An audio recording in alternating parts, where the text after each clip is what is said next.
तो आज हम लोग ओजिमा कोर्स बेसिक चल रहा था। सभी बच्चों को दोबारा से उन चीज़ें कराई जा रही ताकि वो पूरे फॉर्म में आए और ओजिमा वो पूरी तरह समझे कि परमात्मा की असीम अनुकंपा से इन 6-7 कागजों पे वो सब उतर गया है जो एक साधक को सिस्टमेटिक तरीके से चाहिए यात्रा के लिए। अन्यथा सिस्टम्स नहीं है, कोई कहीं लग रहा है, कोई कहीं कहीं, उसको पता ही नहीं क्या करना है। लेकिन एक एक चीज को गूढ़ तरीके से बता देना, उन कब ये कौन सा आशीर्वाद इस ओजिमा पे उतरा कि एक एक सिस्टम से चीजों को, कि ये हैं तरीके यात्रा के। और कोई भी व्यक्ति इस जगत में जो बड़े तल पर काम कर रहा है वो इतना कह सकते हैं कि ओजिमा को नहीं नकार पाएगा, कोई भी नहीं नकार पाएगा कि हाँ कहीं भी चीज कहीं पर भी हल्का सा भी यहाँ पर है, अगर वो पूरी तरह से उससे पूरी तरह से संवाद हो जाए। योगियों की इतनी बड़ी खोज है कि जब तक कोई भी यात्रा जीवन की के आधार दो ही हैं, एक साधना, एक समझ। आध्यात्मिक यात्रा के आधार तो दो ही हैं, एक साधना, दूसरी समझ। केवल साधना से भी नहीं पहुंचा जा सकता, केवल समझ से भी नहीं पहुंचा जा सकता, दोनों को साथ लेके चलना पड़ेगा। तो इसलिए योगियों ने अपने समय में साधनाएं कराई और उसके बाद समझ के लिए आने वाले लोगों के लिए लिखा गया कि किस तरह से आप आगे की यात्राएं कर सकते हैं। जब तक उन चीज़ों के विषय में हमें पता ही नहीं, जिस मार्ग में हम चल रहे हैं, जिस पे सबको चलना है, तो यात्रा बहुत ही मुश्किल हो जाती है। हम इस विषय पे आएंगे कि चेतना जो है, क्योंकि सब कुछ जो चेतना है, जो चेतन शक्ति का है, वो सारा सब कुछ संचालित कर रही है, हमारे अंदर भी हमारे बाहर भी। लेकिन ये बॉडी का होना क्या है और बॉडी में ब्रेन का होना क्या है, जब तक हम इसे कनेक्शन को नहीं समझेंगे, हम कितने भी ध्यान यात्राएं कर रहे हैं, ऐसा नहीं गलत, उनके लाभ नहीं होंगे, जुड़ेंगी जब, लेकिन वो हमें उसकी समझ होनी चाहिए वो कैसे काम कर। तो जो भी है, सबसे पहले हम लोग कुछ एक्सरसाइज करेंगे और इस बात को समझ लें सभी जो ऑनलाइन पर हैं लोग कि यहाँ पर दो तरीके से ही आज तक यात्रा की गई है लोगों ने। एक यात्रा समझ के द्वारा है जिसे साक्षी भाव कहते हैं, एक यात्रा साधनाओं के द्वारा है। और जो समझ तक पहुंचे हैं, जो मेरा अपना अनुभव है, जो साक्षी भाव की यात्रा है, जो शरीर को अवॉइड करके यात्रा चलती है, जहाँ शरीर का कोई योगदान नहीं और सीधा वो परम शक्ति से जुड़ता है व्यक्ति, मेरा अपना मानना है वो भी जन्मों जन्मों में साधनाओं के बाद ही वो चीज़ प्राप्त होती है। तो यानी कि साधनाओं से तो गुजरना ही पड़ेगा। ये कन्फ्यूजन इसलिए कहा है कि कुछ संतों ने, बड़े संतों ने, जिनको वो परम शक्ति से संबंध स्थापित हुआ, कुछ भी कहेंगे एनलाइटमेंट वगैरह, उन्होंने कहा कि किसी साधना की जरूरत नहीं, किसी विधि की जरूरत नहीं है। तो वहाँ जो साधक है थोड़ा कंफ्यूज हो जाता है। तो वह स्थिति भी तभी आएगी जब वो पूरी तरह से साधनाओं से गुजरने के बाद कहता है अब जरूरत नहीं है, क्योंकि इतना कलेक्शंस है इस शरीर के पास, इतना कलेक्शंस है, उसे जब तक धोया ना जाए तब तक वो स्थिति भी नहीं आएगी। तो यानी कि मानने का मतलब है कि साधना मस्ट है, लेकिन साधना ही रह जाए, समझ बिल्कुल ना आए, तो भी व्यक्ति पूरी तरह से उस स्थिति को नहीं छू पाता है, जिसको हम शांति कहते हैं, आत्मिक स्थिति कहते हैं, कुछ भी कहें। समझ में आ रहा है ना? तो मेरा कहने का अर्थ ये था यहाँ पर बताने का कि कोई भी यात्रा जब की जाएगी आध्यात्मिक, उस पूरी आध्यात्मिक में जो सबसे बड़ी यात्रा है वो है रीढ़ की यात्रा। जब तक रीढ़ को नहीं समझा जाएगा शरीर के मार्ग पर, आध्यात्मिक की यात्रा संभव नहीं। इसलिए समस्त योग रीढ़ पर ही आधारित है, समस्त आसनों का जन्म रीढ़ पर है, क्योंकि रीढ़ के अंदर ही वो 3, 4 या 5 जितना सूक्ष्म जाएंगे वो नाड़ियां हैं जो तुम्हें उस ब्रेन के उन कोष्ठों को छूती है। उन कोष्ठों के द्वारा जिस एनर्जी को हम लोग प्राप्त करते हैं, इस एनर्जी को महसूस करते हैं, जिसे परम शक्ति का है, वो रीढ़ के माध्यम से ही यात्रा होगी। तो इसलिए रीढ़ को समझना, रीढ़ की क्रिया करना एक योग साधक के लिए अति आवश्यक है। वो आसनों के माध्यम से भी कर सकता है, वो कैसे भी कर सकते हैं। तो आज ओजिमा रीढ़ के बारे में और कुछ और शरीर के ऑर्गन्स में बताएगा कि उसको फिर एक बार समझें आप, जो पहले भी समझ चुके हैं, फिर एक बार समझें। इन ऑर्गन्स की जानकारी होनी आवश्यक है। जैसे जैसे हम यात्राएं करते हैं, आध्यात्मिक यात्राएं करते हैं, जैसे जैसे योगियों ने जाना है, तो उन्होंने कुछ ऑर्गन्स को भी स्पिरिचुअल ऑर्गन्स का नाम दिया है। ये ऑर्गन्स हमें लग रहे हैं फिजिकल, पर ये स्पिरिचुअल है, इनके अंदर एक गहरी समझ है। तो उनमें एक है सबसे महत्वपूर्ण हमारी रीढ़, जिसके अंदर वो नाड़ियां जा रही हैं जिन नाड़ियों से होके हमको गुजरना है। तो एक तो इसको समझ लेंगे सभी लोग। जैसे मेडिकल लाइन में T11 है, T5 है, T7 C7 है, ये तो हम लोग समझते ही हैं। और मेडिकल लाइन में तो ये है कि जब व्यक्ति को कोई प्रॉब्लम्स होती है रीढ़ की, कमर की प्रॉब्लम, तो डॉक्टर बताते हैं S1 में, S2 में, सैक्रम में प्रॉब्लम है आपके, और ये T11 में, T5 में है ना। लेकिन एक्चुअल में ये एनर्जी चैनल्स हैं, ठीक है। तो उस उनके आधार पर भी देखा जाएगा, जो मेडिकल साइंस में कह रही है, यानी कि एनर्जी वहाँ प्रॉपर काम नहीं कर रही है, तब जाके आपका ये पोर्शन, आपके पैर का पोर्शन हो, आपके कमर का पोर्शन हो, आपके सर्वाइकल का पोर्शन हो, तो ये काम करने बंद कर दिए। लेकिन वो एनर्जी, क्योंकि वो स्पिरिचुअल एनर्जी है अंदर जो काम कर रही है, और जो एनर्जी हमें आध्यात्मिक यात्रा में सहयोगी होती है, वो भी इन्हीं चैनल्स का प्रयोग करती है। तो इसमें सबसे नीचे कॉक्सिस लिखा हुआ है, तो यहाँ जहाँ हमारी कुंडलिनी शक्ति जिसको हमने माना है वो बैठी है। उसके बाद एक सैक्रम है। सैक्रम जो है, सैक्रम बड़ा महत्वपूर्ण है। ये स्थूल फोटो है ना। दोनों ही बोन के बीच का जो स्थान है, इसे सैक्रम बोला जाता है। इसको अच्छी तरह समझ लें आप। इसका बहुत बड़ा, इसके पास बड़ी समझ है, लेकिन ये तो आप स्थूल फॉर्म में है ना। ये पूरा न्यूरॉन्स का गुच्छा है, पूरा न्यूरॉन्स का गुच्छा, इसके पास पूरी समझ है। जितना भी आपका ब्लड सर्कुलेशन हो रहा है, ये सीधा जो आपके बोन मैरो जो होता है, जहाँ से आपकी सेल्स बन रही है, बॉडी के अंदर जो भी सेल्स बन रही है, आरबीसी है, डब्ल्यूबीसी है, जो वो भी सेल्स जो बनती हैं, वो एक सेल से बनती है, स्टेम सेल से। स्टेम सेल्स जो बनती है बोन मैरो में बनती है। जो हड्डियों के अंदर जो बोन मैरो होता है, तो बोन मैरो की कमांड ये करता है। तो बोन मैरो अगर हमारा प्रॉपर तरीके से काम कर रहा है, तो हमारे शरीर में जितनी भी सेल्स की हमें परसेंटेज में जितना एक अनुपात है शरीर का जरूरत है, वो प्रॉपर बनी रहेगी। तो सैक्रम की जानकारी होना एक योग साधक को बहुत जरूरी है, ठीक है ना। अभी तो हम ये है कि S1 S2 में प्रॉब्लम आ गई, ये प्रॉब्लम आ रही नीचे, बस इतना ठीक होना चाहते हैं। लेकिन आध्यात्मिक जगत में यात्रा करने के लिए भी सैक्रम का बहुत बड़ा रोल है, क्योंकि एनर्जी जब पहले कॉक्सिस से चल के आएगी तो फिर वो सैक्रम पर आएगी। तीसरा चैनल इसमें जो है, जहाँ डोर ऑफ लाइफ लिखा है, ये आपके नाभि के पीछे का स्थान है, ठीक है ना। नाभि से थोड़ा सा नीचे, जिसे हम हारा केंद्र कहते हैं, इसे संतों ने डोर ऑफ लाइफ, है जीवन का यही रास्ता है बस। नहीं, ये आप इसको अगर मान के चलेंगे, ये स्थान दिखाया गया है रीढ़ में, लेकिन रीढ़ से थोड़ा सा नाभि से नीचे की तरफ स्पेस है बना हुआ, बहुत ऐसे त्रिकोण में एक स्पेस बना हुआ है, और बहुत बड़ा स्पेस है, पूरा हारा केंद्र पे, ठीक है ना।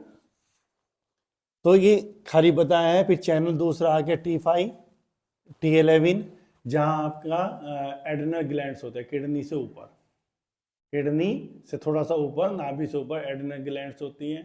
तो ये एक चैनल है। ये चैनल अगर हम फिजिकल उसमें जो डॉक्टर्स बता रहे हैं आजकल की, जब भी हमें एनर्जी की जरूरत है, जो एड्रिनल ग्लैंड से जो एनर्जी लेते हैं हम लोग, भागना, दौड़ना, लड़ना, या जो बोलते हैं फाइट एंड फ्लाइट, तो यहीं से वो एनर्जी सारी जाती है हमारी। T11। फिर उसके बाद T5 हार्ट, जो हृदय केंद्र है, ठीक है आपका, दोनों निपल्स के बीचों बीच। फिर बस C7, जहाँ ये मुड़ रही है, एक चैनल से है ना, जबकि यहाँ कोई चक्र नहीं है, पर ये एक चैनल से एनर्जी का जहाँ पे लाना होता है, जहाँ से ये एनर्जी एक स्थान पे पहुँच के फिर ऊपर के केंद्रों को करती है, ठीक है। इतना क्लियर हो गया। एक ही शरीर में आपके एक वैगस नर्व होती है, क्योंकि ये एक्सरसाइज के बीच में आएंगी हमारी, हम शुरू से लेके चल रहे हैं, तो जो वेगस नर्व ये पूरी बॉडी में ब्रेन से होकर नीचे पेरिनियम तक जा रही है। पेरिनियम आपको सबको पता ही है ना, सेक्स सेंटर से नीचे जो वजाइना और एनस और टेस्टिकल एनस के बीच का स्थान है, वहाँ तक जा रही है। ये पूरा जो नर्वस सिस्टम होता है, तो नर्वस सिस्टम में वे भी जो पैरासिम्पैथेटिक जो सिस्टम होता है उसको ही कवर करती है पूरी। यानी कि जो वो सिस्टम कौन सा सिस्टम है कि जो चीज़ें हमारे शरीर में स्वतः हो रही हैं, जैसे खाना डाइजेस्ट हो रहा है अपने आप हो रहा है, हार्ट चल रहा है अपने आप चल रहा है, लीवर अपना काम कर रहा है, उनको भी ऊर्जा चाहिए। उनको ऊर्जा जो मिल रही है, जो एनर्जी मिल रही है, केवल इस नर्व से मिल रही है ना। और ये नर्व अफेक्टेड जब होती है तो वे सबसे पहले उन ऑर्गन्स में प्रॉब्लम्स आती हैं जो स्वतः संचालित हैं, और वो जब स्वतः संचालित वाले ऑर्गन्स में प्रॉब्लम आनी शुरू होती है तब जाके प्रॉब्लम्स पूरी फिजिकल बॉडी में आती है। ये नर्व हमेशा अफेक्टेड 2-3 कारणों से होती है। जो पाया गया है तो कोई एक्सीडेंट ही हो जाए, गर्दन में चोट लग जाए, इस तरह से तब नर्व ये अफेक्टेड होती है। अन्यथा डिप्रेशन से होती है। यानी कभी भी अगर हमारे जीवन में डिप्रेशन आएगा, किसी तरह का भी दबाव आएगा जहां हम डिप्रेशन पहुंच जाएंगे, तो ये नर्व अफेक्टेड होगी, और अफेक्टेड होने से हमारे सारे अंदर के जो ऑर्गन्स को जो एनर्जी इससे मिल रही थी वो एनर्जी मिलनी बंद हो जाती है। और यहाँ जब वो एनर्जी उसको मिलनी बंद हो जाती है, सबसे पहले वो ऑर्गन्स प्रॉपर काम नहीं करते, और वो समय ऐसा होता है जो जब हमारा पैरासिम्पैथेटिक सिस्टम चलता है तो उस समय में एनर्जी लेते हैं, वो रेस्ट का समय होता है। उस समय ये एनर्जी लेते हैं, और एनर्जी लेके फिर एनर्जी जब हम एक्टिवेट होते हैं, एनर्जी देने का काम करते हैं, तो जब सिम्पैथेटिक सिस्टम चलता है तो उसमें एनर्जी को यूज करते हैं हम लोग, तो एनर्जी लेने का काम करते हैं। तो यही एक नर्व है, जबकि ऐसे 3 नर्व और हैं, 2 नर्व और हैं, लेकिन मुख्य रूप से ये एक नर्व है जो हमें ये एनर्जी देती है रेस्ट की पोजीशन में। और ये जब अफेक्टेड हो जाती है तब जाकर हमारा बॉडी में डिस्टर्बेंस शुरू होते हैं। न्यूरॉन्स के बारे में थोड़ा सा जानना था कि ये मतलब कैसे काम करता है या क्यों इसको इतना जोर दिया जाता है। देखो, जो अभी मैं संक्षिप्त में बताने की कोशिश करूँगा, है ना, और जहाँ तक तुम तो समझ ही जाओगे, बाकी और लोग भी समझ जाएंगे। अगर हम लोग वहाँ से लेके चले अपनी वृत्तियों से, जो वृत्तियाँ हम लोग जन्म जन्मों से लेकर आ रहे हैं, उन वृत्तियों के साथ हमारे इमोशंस जुड़े हुए हैं, भावनाएं, फीलिंग्स। जब वो फीलिंग्स हमारे साथ किसी भी रूप में होती हैं एक्टिवेट, तो वो एक एनर्जी के रूप में होती है, केमिकल्स के रूप में, रसायन होता है वो एक तरह का, और एक तरह की उसमें इलेक्ट्रिसिटी होती है। तो वो जब वो एक्टिवेट होती हैं, जब वो एक्टिवेट होती हैं तो वो एक्टिवेट होकर जिस तरह से भी हमारी ग्लैंड्स के माध्यम से सबसे पहले वो मैसेज जो नर्व सिस्टम से पहुंचती है, तो जो उनकी जो ट्रांसफ़र करती हैं चीज़ें, है ना, जो मैसेज को पहुंचा रही हैं, वो सब न्यूरॉन्स काम कर रहे हैं। तो कहने का अर्थ ये है कि इनका महत्व ये है कि पूरा सिस्टम बना हुआ है कि पूरी बॉडी में कैसे एकदम से तेज़ी से पहुंचते हैं सारे के सारे। तो वो जो मैसेजेस को जो पहुंचा रहे हैं वो सारे न्यूरॉन्स पहुंचा रहे हैं, हमारे न्यूरॉन सेल्स बोलते हैं उनको, है ना। तो ये इनका महत्व है कि इनके पास एक अपनी समझ है, तो इनको कैसे कैसे एक दूसरे से कनेक्ट होना है, ये बराबर वाले से कनेक्ट होंगे, वो उसको यहाँ से कनेक्ट होगा, उससे कनेक्ट होगा, ठीक है ना, उससे कनेक्ट होकर वो सारे मैसेजेस हमारी बॉडी में फैल जाते हैं, और वो आके वैसा ही रिएक्शंस करते हैं कि किस तरह के हार्मोन्स उस वक्त स्रावित होने हमारे ब्रेन से, वो हार्मोन्स फिर बाद में वो केमिकल्स हमारी बॉडी पर उसी तरह के अफेक्ट करेंगे, ठीक है ना। तो ये मैंने आपको बहुत संक्षिप्त में बताया है, क्योंकि आपको मॉडर्न उसमें आप लोग अपनी नॉलेज के हिसाब से, अपने स्टडी के हिसाब से उन सब चीज़ों को, उन शब्दों को, जैसे न्यूरोट्रांसमीटर है, ये सब आप उसको कलेक्ट कर सकते हैं। लेकिन एक्चुअली में जो फीलिंग्स है, जो हमारी भावनाएं हैं, भावनाओं में जो एकदम से जो एनर्जी क्रिएट होती है हमारी, वो तुरंत एक रसायन की तरह, केमिकल्स की तरह पूरी बॉडी में फैलती है, और उनको इधर उधर जो ले जाने का काम करते हैं वो ये न्यूरॉन्स करते हैं, जो एकदम से तुरंत इन्हें पता लगता है मैसेज आया ऐसा, और उस मैसेज को यहाँ यहाँ यहाँ करके उन मैसेज के द्वारा जो भी क्रिएट होगा फिर बॉडी पर वो होगा। तो समझ में आया कुछ, है ना। तो न्यूरॉन्स का काम ये है कि वो न्यूरॉन सेल्स हैं वो एक दूसरे को मैसेज को ट्रांसफ़र करती हैं। जैसे मैसेज अंदर से आ रही हैं हमारे फीलिंग्स से उठकर, तुरंत हमारा रोना आ जाना, हमारा हंसना आना, हमारे अंदर उत्तेजना आ जाना, हमारे अंदर क्रोध आ जाना, तो उसमें किस तरह के हमारे उसकी ज़रूरत है, हार्मोन्स को, ब्रेन से कौन कौन से हार्मोन्स स्रावित होने हैं उनको एकदम मैसेज देना, इस वक्त ये ज़रूरत है ना, इस वक्त ये सब चीज़ें ज़रूरत है। तो इनकी अपनी समझ भी है कि हम पूरे दिन बॉडी में कि कितनी अब क्या ज़रूरत है, कितनी बैलेंसिंग में ज़रूरत है, आरबीसी की, डब्ल्यूबीसी की, जैसे हम इसकी बात कर रहे हैं अभी सैक्रम की, उसको पता है। लेकिन ये डिस्टर्ब कब होगी, जब हमारे दूसरे फीलिंग्स आएंगी और दूसरी फीलिंग्स एक्टिवेट होकर वो हावी हो जाएंगे केमिकल्स को, तो ये डिस्टर्ब होने शुरू हो जाते हैं। अन्यथा अगर हम पूरी तरह से जो भी व्यक्ति, बच्चे हैं, जो लोग ऐसी जगह रह रहे हैं, जंगलों में रह रहे हैं, उन्हें कोई तनाव नहीं है, तो ये अपना 70-80 साल तक अपनी समझ के साथ अपने हिसाब से काम करती रहती हैं। लेकिन जब हम इस समाज में आते हैं, दबाव वाले समाज में, सूचनाओं वाले समाज में, डराने वाले समाज में, तब ये डिस्टर्ब होती है। वो फीलिंग्स, हमारी भावनाएं जिस तरह से हमारे चारों तरफ से उनके असर डालती हैं। नहीं तो इनको समझ है कि बॉडी को इतनी आरबीसी, इतनी डब्ल्यूबीसी, इतना फ्लूइड जाना चाहिए, इतना यहाँ पे ये जाना चाहिए, इतनी चीज़ें छोड़ दी, इनको ऑलरेडी सारी समझ है। क्योंकि आज जो चैप्टर आएगा चेतना ब्रेन का, उसमें सारी चीज़ें खुल जाएंगी। समझ में आ गई, क्लियर हो गया ना। तो ये समझना है। और जो शब्द हैं जो इंग्लिश से होते हैं उनको तो तुम्हें खुद ही कलेक्ट करना पड़ेगा। यहाँ से तो आपको एक समझ का एक मैसेज ले सकते हैं कि यहाँ पर ऐसे ऐसे करके बॉडी हमारी काम करती है, और जो आध्यात्मिक जगत में अति आवश्यक है, इसलिए ओजिमा में इसको जोड़ा गया है।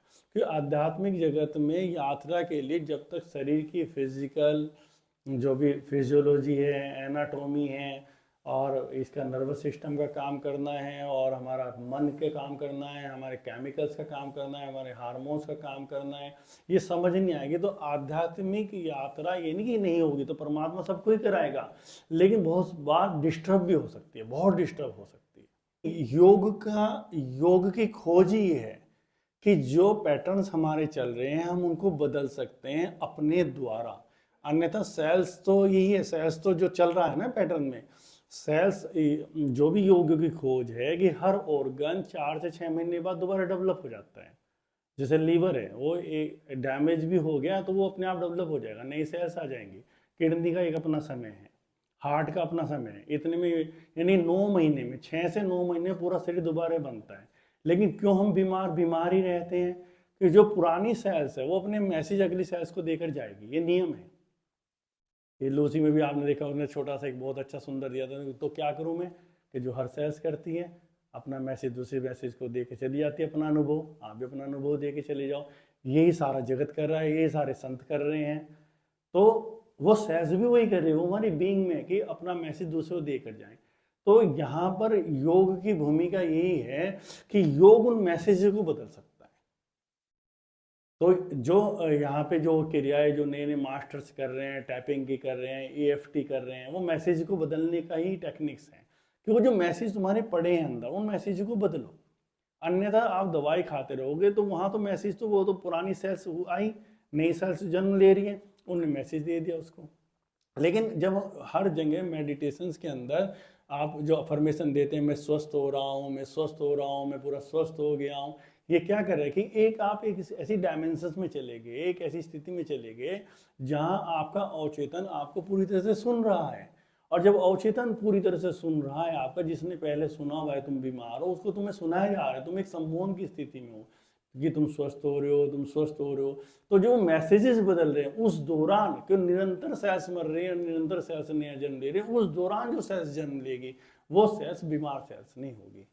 तो यहाँ ध्यान का महत्व। और हर साधक को अगर जो आध्यात्मिक जगत में सीधा पॉइंटेड काम करना चाहता है, एक एनर्जी पे काम करना चाहता है, 4-5 एक्सरसाइजेज हैं जो हम लोग करेंगे, है ना। सबसे पहले सैक्रम, ये जो हमारा हिप बोन है, इसकी एक्सरसाइज अनिवार्य है, सभी लोग करते भी हैं। लेकिन ये पूरा, क्योंकि ये एनर्जी का कुंड है हमारा, इस एनर्जी के कुंड को जो लोग ऑनलाइन हैं वो भी करें, क्योंकि अनुभव में उतरेगा उनके तो ही कर पाएंगे, खाली समझने से नहीं। तो ऐसे खड़े हो सकते हैं। तो जब इसको घुमाएंगे हम लोग तो इसको पूरा दोनों पैरों पे, पूरा आगे, पूरा साइड में, दूसरे पर, दोनों हिप बोन पे वजन आना चाहिए। और हमें महसूस ये करना है जो बिल्कुल बीच में हमारे रीढ़ है और वो एक एनर्जी का कुंड है, हम उसको एक्टिवेट कर रहे हैं। उसको, जो भी एनर्जी का कुंड है उसको हम लोग एक्टिवेट कर रहे हैं। समझ में आ गया ना? क्लियर है? करें सब लोग? रेडी? तो करेंगे मेरे साथ। 1 2 3 4 5, पूरी तरह ध्यान रखते हुए, 6 7 8 9, रिवर्स। 1, पूरा। 2, फील करें एनर्जी को, एनर्जी को फील भी करते हैं। 3 4 5 6 7 8 9। देखिए, एनर्जी की केवल एक ही संकेत स्वभाव है, एक गुदगुदाहट, एक लहर। यानी कि जिस चीज को, क्योंकि यहाँ ओशो का जगत है, जितने लोग ओशो के जगत से जुड़े हैं, तो यहाँ कही जा सकती है बात, अन्यथा कहीं कहीं नहीं जा सकती। उसका संकेत वही है, लहर, गुदगुदाहट, एक अजीब आनंद। उसको जितना ज़्यादा आप लोग फील करेंगे उतना ज़्यादा आप अपने सभी ऑर्गन्स को हील कर पाएंगे। केवल आपको रोकना है तो अपने स्खलन को। अगर आप बिना स्खलन की सोचे, रिलीज की सोचे, इजैकुलेशन की बिना सोचे, अगर उस एनर्जी को जितना ज़्यादा पूरे दिन भी फील करेंगे तो समाज से हटके, समाज से बिना डरे आप शरीर को ज़्यादा हील कर पाएंगे। वो एक इतनी प्योर एनर्जी है। इसलिए केवल एनर्जी तो एक ही है, लेकिन ये ना हो कि आपको कोई मास्टर इसकी अनुमति दे रहा है और फिर उनसे भी बदतर आप हो जाएं जो आम लोग हैं, और क्योंकि आपके अंदर उत्तेजना इतनी हो फिर आप उसको रिलीज करने पर लगे। रिलीज नहीं, उसे धीरे धीरे बॉडी में लाओ पूरे दिन। उसका नशा हर नशे से ऊपर है, लेकिन वही एक एनर्जी, ठीक है ना? तो ये करते हुए भी तुम्हें ये सब चीजें। अगला जो सैक्रम आ रहा है, क्योंकि ये सेक्स सेंटर से जुड़ा हुआ है सैक्रम, ये सैक्रम है हमारा, इसकी एक्सरसाइजेज होती है पूरी। केवल सैक्रम पे ध्यान देना है। यहाँ पर इसको ऐसे 1, ये पीछे ऐसे खाली पूरा कंसंट्रेट करके सैक्रम, यस, ठीक है ना?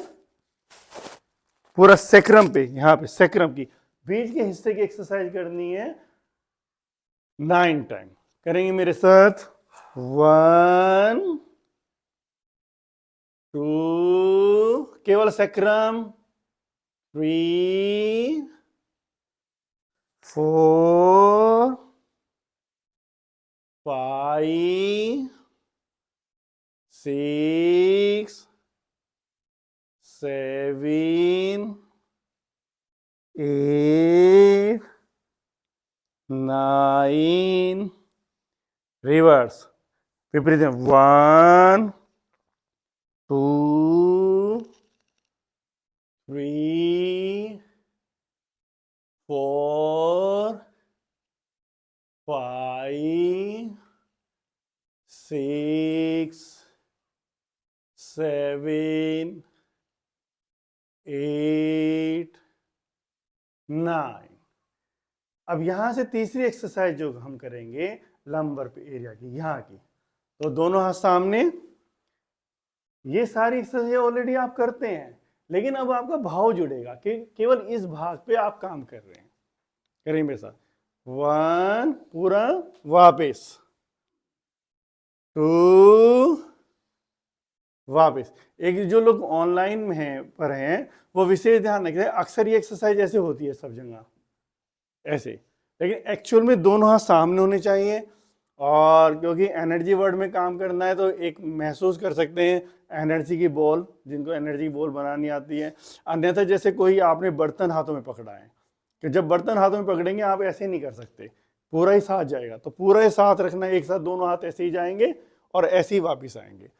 सारा ध्यान रीड पर, 1 वापिस, 2 वापिस, रीड पर ध्यान, 3 सारा ध्यान लंबर एरिया पे, 4 5 6 next right hand up, left side lumbar thoracic, 1 पूरा केवल रीड पर ध्यान, अप, 2 अप, 3 सारा ध्यान रीड पर, मतलब हम लोग रीड की एक्सरसाइज कर रहे हैं और किसी पार्ट की नहीं अभी, up, 4 up, 5 up, 6 up. Next गर्दन की एक्सरसाइज, थोड़ी को देखो, जो गर्दन को ऐसे करते हैं ना, ऐसे ऐसे नहीं करना है, ऐसे करना है। जो ऑनलाइन में है गर्दन को ऐसे नहीं करना, करने को ऐसे करना है। जैसे हम लोग ऐसे करते हैं ना, तो ये क्राउन हमारा आकाश में आता है, क्राउन सीध में होना चाहिए आकाश की। तो जैसे हम ऐसे करते हैं, तो ये सारी टेक्निक जो आंखों से नासिका को देखने की, वो भी क्राउन को सीध में लाने की है, कि क्राउन हमारा सीध में रहे पूरा। तो गर्दन को ऐसे न कर कर ऐसे। तो करेंगे मेरे साथ एक्सरसाइज, इधर फेस करके करें, लेफ्ट राइट, 1 श्वास भर के, 2 3 4 1 2 3 4 1 2 3 4, ऐसे ही अप डाउन करेंगे, ऐसे ना कर कर ऐसे, 1 2 1 2। कहाँ ध्यान रहेगा? पूरे सर्वाइकल पर। सर्वाइकल की एक्सरसाइज चल रही है ना, तो सारा ध्यान भाव को अपने अपने ऑर्गन से जोड़ दो। 3 4 5 6 लेफ्ट राइट, 1 2 3 4 1 2 3 4 1 2 3 4।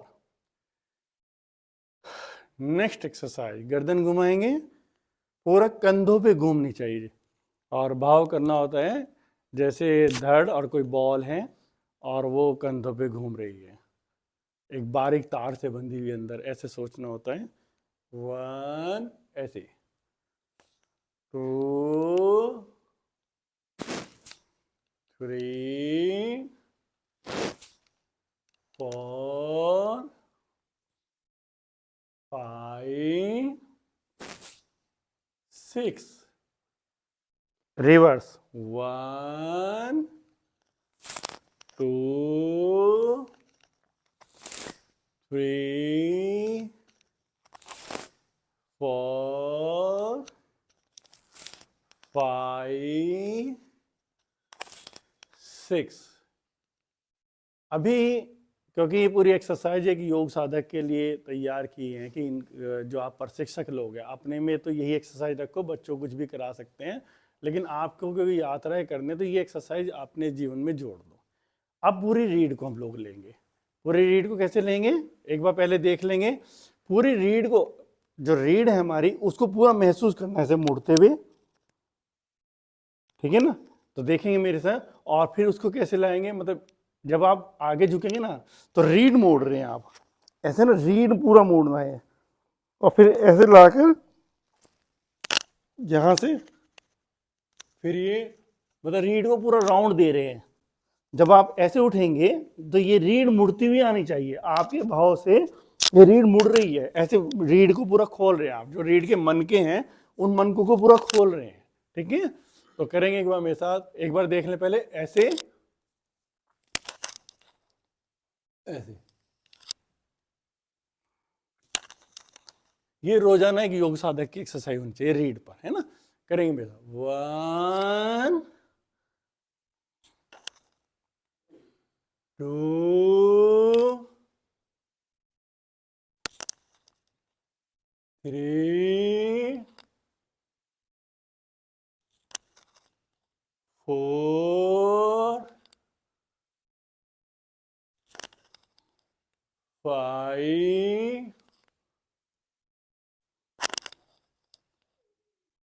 6 7, पूरा रीड, 8 9। अब इसको रिवर्स करेंगे, कैसे, सक्रम से शुरू करेंगे, एक बार देखेंगे। अब रीड को हमने ऐसे किया, अब रीड को हम ऐसे लेंगे पूरा, तो कैसे, यहां से सक्रम लिया हमने, ऐसे रीड यहां से लिया, ये लिया, ये पूरा राउंड, ठीक है। हाथ कैसे रहेंगे, साइड में। एक बार देख लो, 1, देख लो केवल, 2, रीड, सारा ध्यान हमारा रीड पर, रीड, समझ में आ गया। चलिए करेंगे, 1 2, रीड पर ध्यान, सैक्रम को साथ लेते हुए, 3, सैक्रम, लंबर, थोरोसिक्स, सर्वाइकल, 4, पूरा रीड, 5, हाथों में एनर्जी को महसूस करो, झंझनाहट को, कंपन को, 6 7 8 9, यस, रीढ़ की पूरी एक्सरसाइज हो गई है। अब मैंने जो वेगस नर्व का जिक्र किया था कि वेगस नर्व लगभग सभी लोगों की भारत में 80% डिस्टर्ब रहती है, हम लोग सभी उसमें आते हैं, तभी हमें डिप्रेशन आता है। तो वेगस नर्व को कैसे हम एक्टिवेट कर सकते हैं, वेगस नर्व ध्वनि से एक्टिवेट होती है।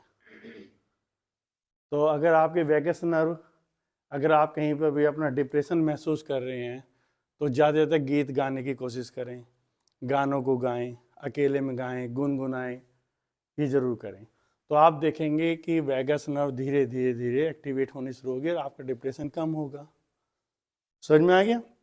मंत्रास से, अगर आपको गाने का शौक नहीं है, आप मंत्रों का उच्चारण कर सकते हैं, वो भी वेगस नर्व को एक्टिवेट करती है।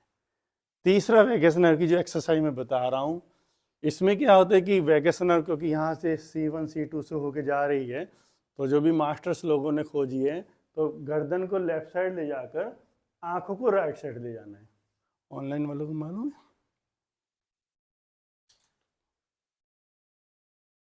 तो या तो गाने से, गुनगुनाने से, मंत्राज से, या फिर एक्सरसाइज है कि गर्दन लेफ्ट साइड लेंगे और आंखें राइट साइड। तो 30 सेकंड तक इसे रोकनी होती है, फिर गर्दन को धीरे धीरे राइट साइड ले जाओ और आंखें लेफ्ट साइड 30 सेकंड तक रोक के रखनी है, तब जाके ये जो हम इसको एक्टिवेट करते हैं। तो करेंगे मेरे साथ, गर्दन लेफ्ट साइड, आंखें राइट साइड, 1 2 3 4 5 6 7 8 9 10 11 12 13 14 15 16 17 18 19 20 21 22 23, 24, 25, 26, 27, 28, 29, 30। गर्दन राइट साइड और आंखें लेफ्ट साइड, हाथ कमर पे प्रज्ञा। और जितना भी गर्दन राइट से राइट और आंखें लेफ्ट से लेफ्ट जितनी जा सकती हैं। 1, 2, 3, 4, 5, 6, 7, 8, 9, 10, 11, 12, 13, 14, 15, 16, 17, 18, 19, 20, 21, 22, 23, 24, 25, 26, 27, 28, 29, 30। इसको 3 टाइम्स, 6 टाइम, 9 टाइम आप कर सकते हैं। हर योग साधक को करनी चाहिए। हर व्यक्ति जो समाज में काम कर रहा है, डिप्रेशन, चारों तरफ से हमें डिप्रेशन में लिया जा रहा है, दबाव डाला जा रहा है, इस तरह की सूचनाएं हैं, प्रॉब्लम्स हैं, तो उसको ना करके अपनी चीज़ों को एक्टिवेट रखें। अब हम लोग आगे कोर्स को लेके चलेंगे और पर्सन कोई भी होगा अब सबसे आखिर में लेंगे, क्योंकि आज बेसिक कोर्स को पूरा करना जरूरी है ताकि अगली बार से हम लोग मूलाधार चक्र की साधना पे उतरें। क्योंकि एक ही कोर्स के एक पर्सन में भी काफ़ी लंबा समय लग जाता है समझाने के लिए।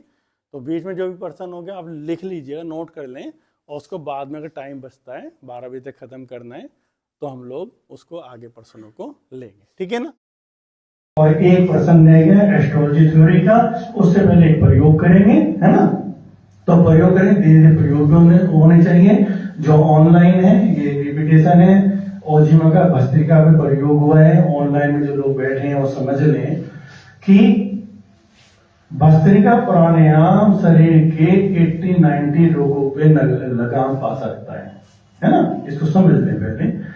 केवल पूरी बॉडी में ब्लड को सर्कुलेट हो रहा है और ब्लड के माध्यम से ही सारे ऑर्गन्स बीमार हो रहे हैं। अगर ब्लड को प्यूरिफाई करने के लिए केवल जिस चीज की जरूरत होती है वो है ऑक्सीजन, जिसको मेडिकल साइंस भी नहीं कर देगी, ठीक है। हम और ज्यादा गहरी बात नहीं करते, खाली ऑक्सीजन का लेते हैं। अगर हम ऑक्सीजन की पूरी पूर्ति करते हैं और ब्लड को और शरीर को बेकार करने में, जो सुस्त करने में जो सबसे ज्यादा शरीर में रहती है कार्बन डाइऑक्साइड। कार्बन डाइऑक्साइड को अगर हम बाहर निकाल दें, अगर बाहर निकाल दें तो शरीर में चुस्त दुरुस्त हो जाएगा। इतना क्लियर हो गया सभी को। फिर दूसरी बात, योग की किताबों में लिखा है कि बीपी हाई वाले को बिल्कुल भी भस्त्रिका नहीं करनी है। इसको भी समझ ले हर योग साधक। लेकिन ओजिमा ने अपने प्रयोग में जिस तरह से उसको तैयार किया है, अगर उस तरह से करें तो बीपी को भी कंट्रोल किया जा सकता है। क्योंकि जब बीपी का खराब होना क्या है, बीपी में आई रुकावट ही तो है। जो वेन्स है, जो आर्टरीज है, जो वहां पर जो ब्लड के स्मूथ बहने में जो प्रॉब्लम्स आई हैं वही तो बीपी को हाई कर रही है। जब उनकी हम धुलाई करेंगे, वहां की सफाई करेंगे तो वो ठीक क्यों नहीं होगा। जिन्होंने योग किताबों में लिखा उन्होंने भी गलत नहीं लिखा है ना। और सर्वाइकल के मरीज के लिए भी मना होता है। लेकिन यहाँ ओजिमा ये कह रहा है आप लोगों को कि इसको करने का तरीका हमें 27 मिनट तक लेके जाना है। लेकिन 3 मिनट भी अगर आप करेंगे भस्त्रिका तो बीपी आपका बढ़ भी सकता है, सर्वाइकल की प्रॉब्लम भी हो सकती है। तो यहाँ ओजिमा एक सूत्र दे रहा है पूरा 27 दिन का पैकेज कि हर दिन 1 मिनट भस्त्रिका करो, दूसरे दिन 2 मिनट करो, तीसरे दिन 3 मिनट करो, चौथे दिन 4 मिनट करो, 5वें दिन 5 मिनट करो। अगर प्रॉब्लम सर्वाइकल में हो रही है या आपको बीपी बराबर नापते रहो तो 6ठे दिन भी 5 दिन कर दो, 5 मिनट कर दो, 7वें दिन भी। लेकिन धीरे धीरे से क्या होगा, आपकी ब्लड की सेल्स हैबिचुअल हो जाएगी, आपकी बॉडी हैबिचुअल, रोज रोज का साफ होगा और धीरे धीरे बॉडी समझने लगेगी। अग्नि का जन्म होगा शरीर के अंदर, अग्नि सारे वेस्टेज को जलाएगी। इधर जो भी ऑक्सीजन होती है प्यूरिफाई करते हैं, अग्नि का जन्म होता है, अग्नि सब वेस्टेज को जलाती है। तो धीरे धीरे आप 27 दिन में उसे प्यूरिफाई कर सकते हैं। मानने वाली बात नहीं है, केवल अनुभव करने वाली बात है। सचिन यहाँ बैठे हैं, प्रैक्टिकल करते रहते हैं, तो इस तरह के अनुभव कर रहे हैं लोगों पर कि धीरे धीरे उसको बढ़ाएं। प्रॉब्लम्स होने को उस दिन रोक दें, लेकिन 27 मिनट तक उसको लेके जाएं, तो हम लोग पूरी बॉडी को प्यूरिफाई कर सकते हैं 27 मिनट में। तो ये प्रयोग हम यहाँ पे 9 मिनट का करेंगे केवल समय के अभाव में। 9 मिनट के बाद एक दूसरी चीज है जो हमारे लंग्स को दुरुस्त करती है। सचिन, माधवी जो भी बैठे हैं, बचपन में जो हमें सजाएं दी जाती थी वो सजाएं भी इतनी महत्वपूर्ण थी। हाथों को ऊपर करना, हाथों को ऊपर करने से बीपी एकदम नीचे की तरफ आता है, उसका लाभ होता है और लंग्स को हमें पूरी ऊर्जा मिलती है, लंग्स में पूरी एनर्जी आती है। तो यहाँ पे ओजीमा के हर प्रयोग में हाथों को ऊपर करके रखा है। सदगुरु ओशो ने भी इनको जोड़ा है। देखो आज चीजें खुल रही है, क्यों जोड़ा है उन्होंने? हो की ध्वनि के बाद हाथों को ऊपर करना, और वो डायनेमिक सभी कहते हैं 60% बीमारियों पे कमांड करता है। तो आज हमें उन टेक्निक्स को भी समझना होगा। हम खाली हमारे गुरुओं ने जो काम कराया हमें, उन्होंने ऐसी चीजें क्यों डेवलप करी, उस पर भी गहरे में जाना होगा, जिसपे ओजीमा निरंतर काम कर रहा है ना। तो आज प्रयोग तो और कराने थे, कुंडलिनी के वगैरह के भी, उसकी साइंस बतानी थी, लेकिन समय का अभाव है। तो 9 मिनट हम ये प्रयोग करेंगे और फिर हाथों को ऊपर करके थोड़ी देर खड़े होंगे, फिर मैं एस्ट्रोलॉजी थ्योरी को लूंगा और 12 बजे ठीक हम कोशिश करेंगे इसको खत्म कर देंगे। खड़े हो जाएंगे सभी लोग।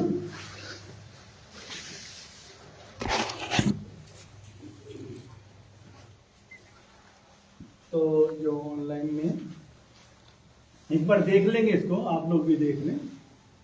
तो जो ये भस्त्रिका हो गया, हमें विशेष हमें पूरी बॉडी को हमें हरकत में लेना है। एक तो सारा ये पूरी साइंस बताई जा रही है ओजीमा के माध्यम से, ऑलरेडी आप लोग करते हैं, इसमें कोई शक नहीं, सभी लोग कर रहे हैं। लेकिन जब हमें पता लग जाए क्यों उन्होंने ऐसा बनाया, एक तो बॉडी के सारे ज्वाइंट्स लूज रहने चाहिए, ये एनर्जी का नियम है। एनर्जी के फ्लो कराने के लिए बॉडी टाइट होनी चाहिए, लूज होनी चाहिए। एक हमारे ये भाग सबसे ज्यादा हरकत में होना चाहिए, ये, क्योंकि एनर्जी कौन यहीं पर है। और यहां पर हम लोग ऐसे पूरा करेंगे, और जब हम लोग अंतिम मिनट में जाएंगे 9 मिनट में, तो यहीं से करते करते हाथ ऊपर चले जाएंगे हमारे, स्टॉप। फिर यहां हम जितनी भी देर भी रुक जाएंगे, ज्यादा देर नहीं रोकेंगे क्योंकि समय का अभाव है, लेकिन जितनी देर भी हम रोकेंगे उसमें रोकेंगे। और फिर कोशिश करेंगे सदगुरु के प्रवचन के माध्यम से कि जीवन में तप के बिना, साधनाओं के बिना नहीं पाया जा सकता। सहज रास्ते सब साधनाओं को कर चुकने के बाद जाते हैं। साधनाओं को, इस जीवन के एक एक मिनट को साधनाओं में लगा दो, ठीक है। 9 मिनट का प्रयोग रहेगा। भस्त्रिका प्राणायाम रेडी, जैसे म्यूजिक शुरू हो, स्टार्ट।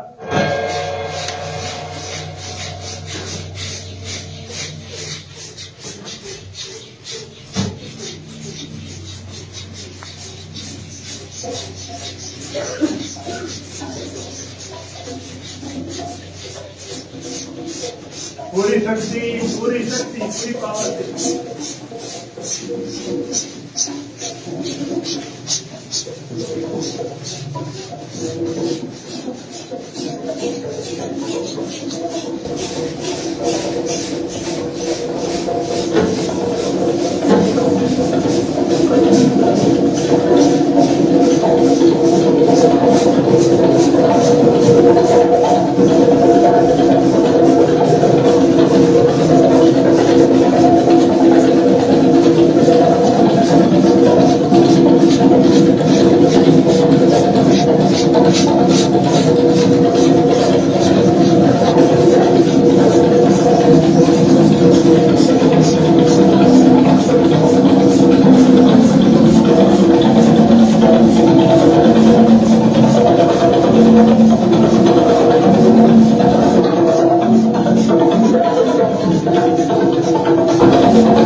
करने दें,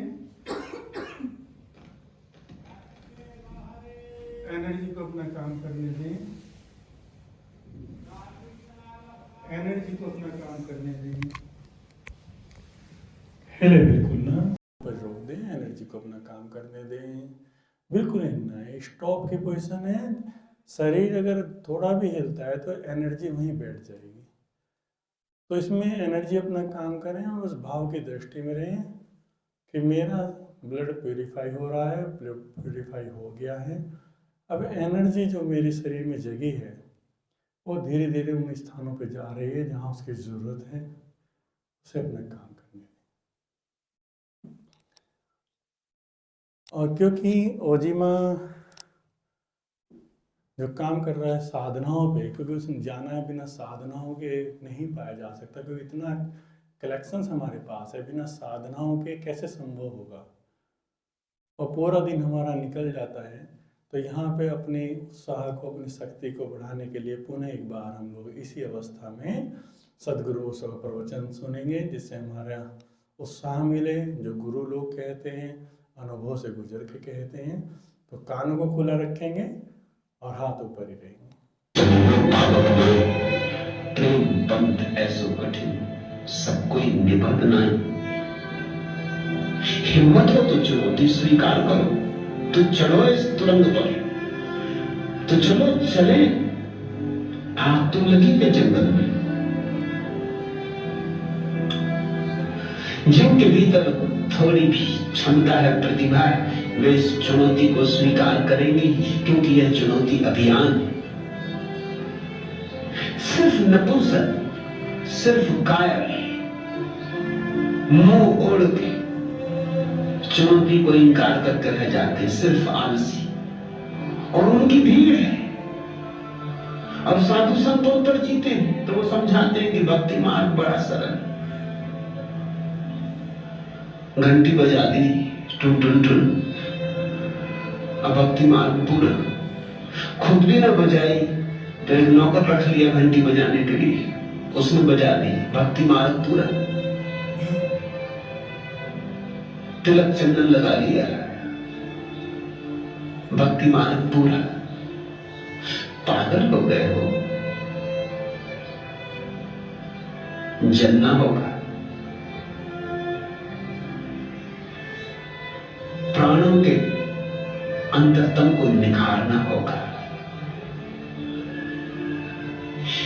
प्रेम तुम धीरे से हाथों को नीचे करें।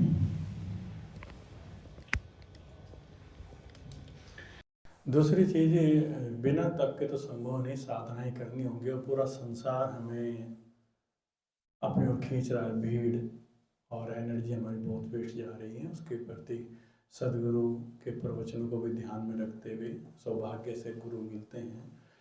और जो ऑनलाइन पर हैं वो भी एक बात ध्यान रखें, क्योंकि जैसे चीज़ें समझनी है इधर है। हाँ, जैसे ही हम कोई भी ऊर्जा का प्रयोग करें तो एनर्जी पूरी बॉडी में काम करती है, और पूरी बॉडी में जहाँ एनर्जी की ज़रूरत होती है तो एनर्जी शरीर अपने आप ले लेता है। लेकिन एक स्थान हमारा है जो सबसे ज़्यादा सॉफ्ट है, हार्ट, वहाँ पे एक्सेस एनर्जी नहीं रहनी चाहिए। तो हर साधक इस बात का जरूर ध्यान रखें, कभी भी ऐसे प्रयोग करें तो बाद में जब एनर्जी फील होने लगे, जब आप करेंगे तो धीरे से यहाँ से जब हाथ नीचे लाएं, सीधे ना लाकर ऐसे हार्ट के आगे से लाएं। यहाँ पे पूरा एनर्जी फैली रहती है, ऐसे ऐसे उसको लाएंगे और वो हाथों के साथ ही नीचे आनी शुरू हो जाती है। और एनर्जी पूरे शरीर में जो स्थान ले पाता है वो है हमारा हारा केंद्र, नाभि से नीचे। और जैसे ही एनर्जी यहाँ नीचे लाकर आप यहाँ रखेंगे तो हारा अपने आप उसको खींच लेगा। तो इसको एक बार भी कर सकते हैं, ज़्यादा एनर्जी हो, ज़्यादा यहाँ पर प्रेशर हो तो 3 बार भी कर सकते हैं। ऐसे पहले उतारा, ऐसे फिर उतारा, ये यहाँ रुकी रहेगी एनर्जी, ऐसे उतारा धीरे से और यहाँ, और आप महसूस करेंगे हल्कापन। हार्ट पे एनर्जी कोशिश करें साधक, जो लोग गहरी एनर्जी के प्रयोग करते हैं तो एनर्जी हार्ट पे रुकती है। सब जो पहला स्टॉपेज जो एनर्जी का आता है वो पहले सोलर आता है, जहाँ पे एनर्जी बहुत समय तक रुकेगी, जहाँ आप साधनाएं करेंगे लेकिन आपकी अभिव्यक्तियां और गलत होने लगेंगी। साधनाएं आप गहरी कर रहे हैं, लेकिन आपसे उठने वाले स्टेप, बीमारियां, प्रॉब्लम्स, लड़ाई झगड़े बढ़ जाएंगे पहले आपके। ये आपको मैं एनर्जी की सारी वो बतला रहा हूँ पूरी साइंस कि क्योंकि सोलर में जो आपका आज तक का गंध है वो निकल के बाहर आएगा, वो उसे काटेगा वहाँ से, तो वो बाहर आएगा। तो ऐसी स्थितियाँ भी हो सकती हैं। उसके बाद जब वो सोलर को पार करेगा तो हार्ट पे रुकेगा, तो हार्ट पे रुकेगा, इमोशंस आएंगे, वहाँ पर भी बीमारियाँ, तरह तरह की प्रॉब्लम्स आ सकती हैं, और लेकिन हार्ट को नुकसान हो सकता है। तो इसलिए हार्ट पे, सोलर पे तो नहीं है इतना नुकसान है, हार्ट पे से एनर्जी को नीचे जरूर उतारे। चलिए बैठ जाएंगे सब लोग, हम अंतिम प्रश्न ले रहे हैं। तो आज ओजिमा का बेसिक कोर्स खत्म हो जाएगा और फिर हम लोग अगले उससे मूलाधार चक्र की साधना पे चलेंगे। तो ओजिमा में अगला है 36 नंबर पर, और जो पेपर ऑनलाइन भेजा उसमें 37 नंबर पे एस्ट्रोलॉजी थ्योरी। क्योंकि जीवन की इतनी डायमेंशंस है, ओजिमा चाहता है कि इस पूरे साइंस को समझा जाए। तो जितना भी संभावनाएं हैं ओजिमा में डेवलप हुई है, उस पूरी साइंस पे अगर आप लोगों को काम आ जाएगा, आपकी खोज शुरू हो जाएगी, तो जीवन बहुत हल्का हो सकता है। यहाँ पे जो एस्ट्रोलॉजी है वो एस्ट्रोलॉजी ये नहीं है, क्योंकि ये तो जीवन में है ही नहीं। अभी आपने सदगुरु को समझा है, समस्या को सुलझाना नहीं है, रहस्य को जानना है। इतने रहस्य हैं। तो आप देखेंगे पूरी प्रकृति कैसे काम कर रही है, कि कैसे हमारा जन्म हुआ, कैसे है, और कौन सा नक्शा लेकर हम लोग आए हैं, ये कम से कम एक साधक को पता होना चाहिए। हर साधक अपनी यात्रा करके आ रहा है, वो फला क्षण में, फला पल में ही उसका क्यों जन्म हुआ, उस वक्त कौन सी स्टार्स की स्थिति थी, ये सब तय होती है जब उससे पूर्व उसने शरीर छोड़ा। जो शरीर छोड़ के उसकी जो एनर्जी बनी, जो पूरी, जब हम लोग शरीर छोड़ते पूरी एक एनर्जी बन जाती है। तो जैसे एनर्जी बनती है, जैसे रात में आप सोते हो, रात में जो स्वप्न आपको आएगा, वो स्वप्न कैसे बना, आपको भी वो स्वप्न कैसे बना, वो सारी एनर्जी आपकी इकट्ठी हुई, उसने एक चित्र विकसित कर दिया। समझ में आया ना? जो सारी एनर्जी इकट्ठी हुई, उसने एक चित्र विकसित कर दिया। अब वो चित्र विकसित करने के लिए कौन सी स्थितियां चारों तरफ से आपके अधिकांश रूप से अनुकूल होंगी, उस गर्भ में आपको पहुंचा दिया जाएगा। पहुंचा जाएगा मतलब आप पहुंच जाएंगे। जो चित्र आपने विकसित किया रात में नींद के वक्त, जो आपका पूरे दिन की भागदौड़ हुई, जो भी आप रात सोए, उसका एक सपना बना, सपने में एक चित्र देखा आपने, वो भयभीत भी हो सकता है, वो बहुत मस्ती का भी हो सकता है, बहुत अच्छा भी हो सकता है। वैसा सपना आपका बन गया, और वैसे ही आपकी सुबह होगी, सुबह को वैसे ही आपकी याद रहेगा। मृत्यु के वक्त भी जो पूरे हमारे 70-80 साल का जो भी होगा, जो भी खोज है, जो हमारे बीइंग में है, जो हमारे बचा रह गया है, जो नहीं रह गया, सब इकट्ठा हो जाएगा। सब इकट्ठा होकर एक चित्र बनेगा।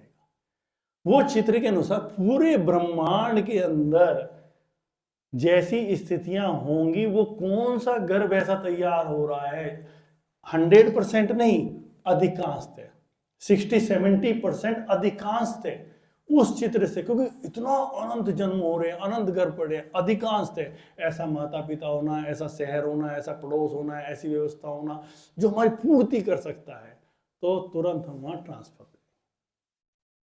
तो हम जिस कंडीशन में ट्रांसफर होंगे, हम तुरंत हो सकते हैं, हम 6 घंटे बाद हो सकते हैं, हम 1 दिन बाद हो सकते हैं, हम 3 दिन बाद हो सकते हैं, हम 12 दिन बाद हो सकते हैं, हम 18 दिन बाद हो सकते हैं, हम 2 महीने बाद हो सकते हैं।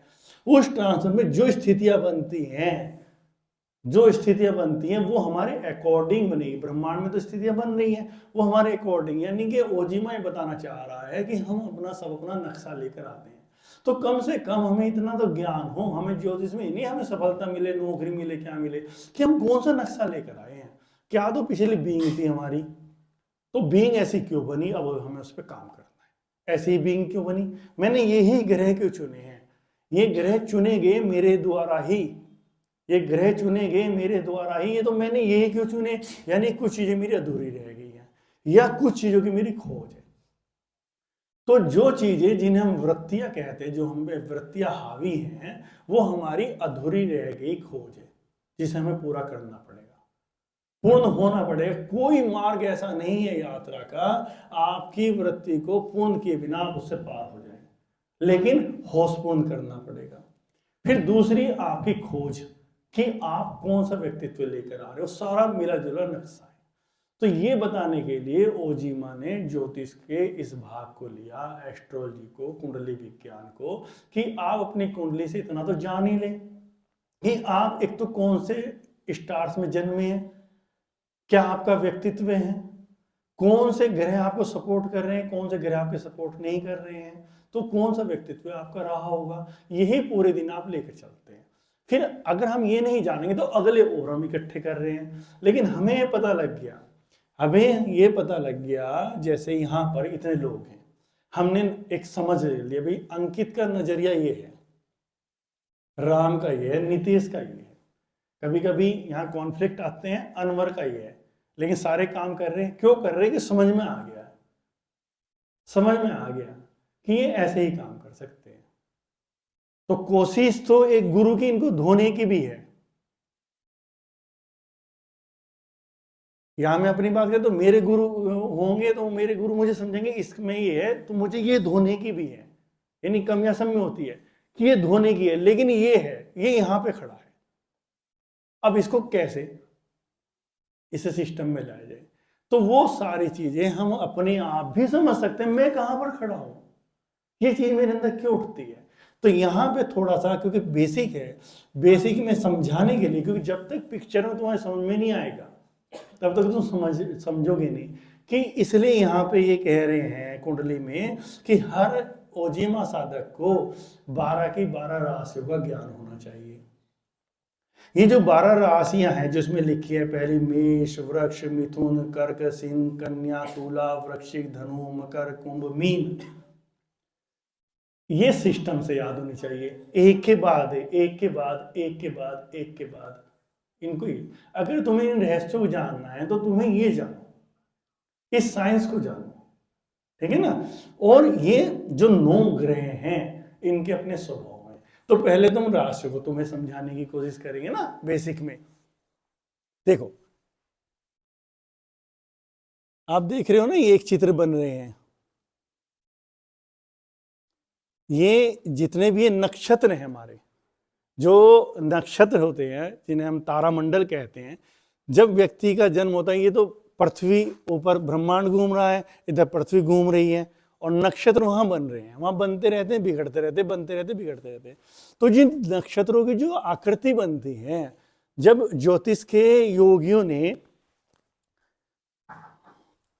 ऑनलाइन वालों को पिक्चर ये क्लियर हो पा रही ना हो पा रही हो, फिर भी समझ लें, जो ये डॉट डॉट डॉट बने हुए हैं, ये तारामंडल है, नक्षत्र है।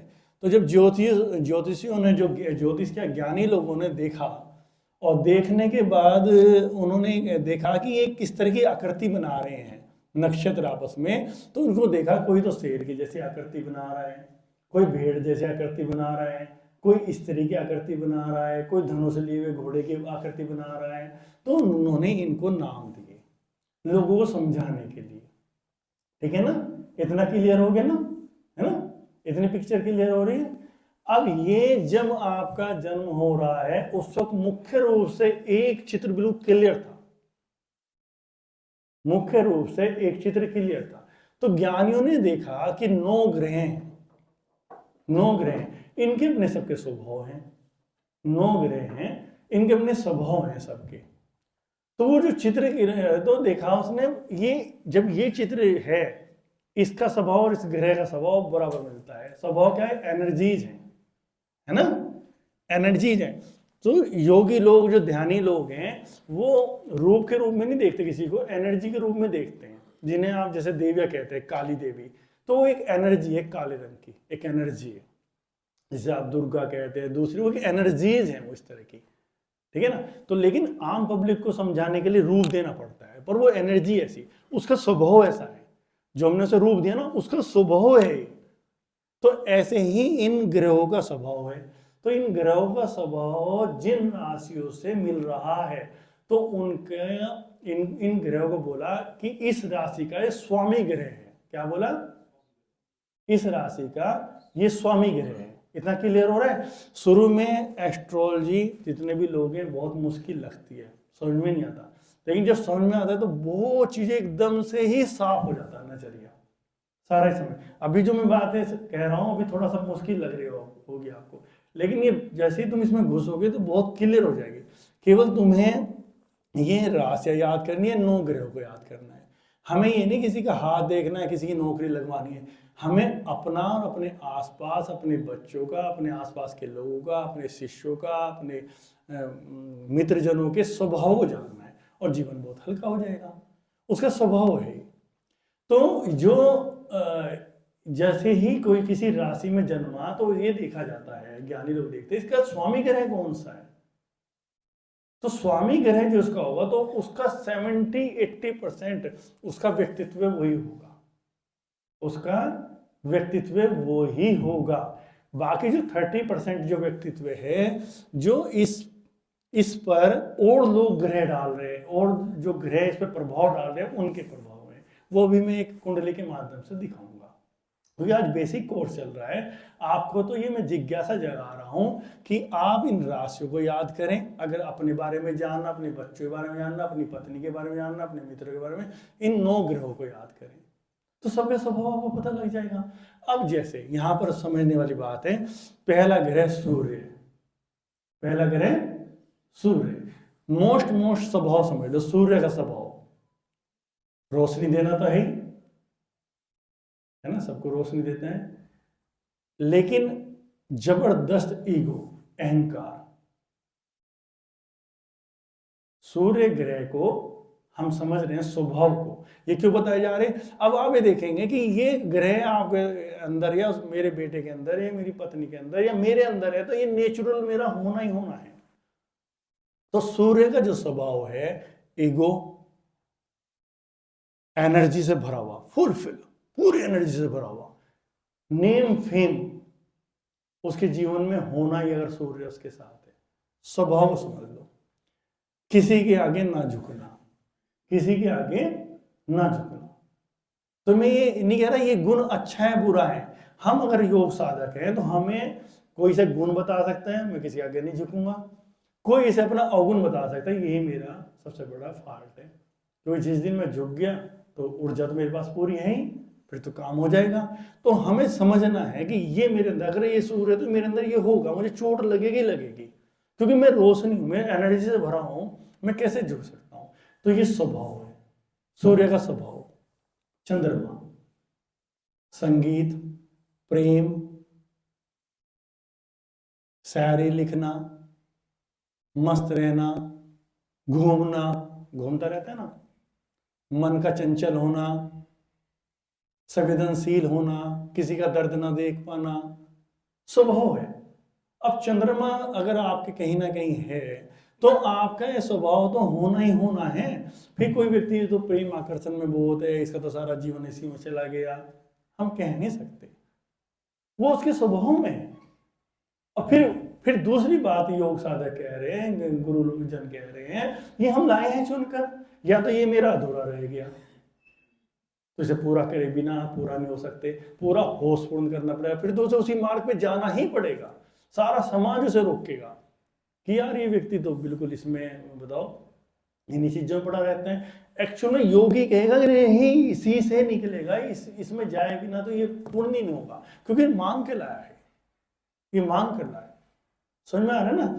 तीसरा मंगल, मंगल को सेनापति बोला है ना, और चंद्रमा को माँ का भी रूप दिया है, प्रेम से भरा होता है।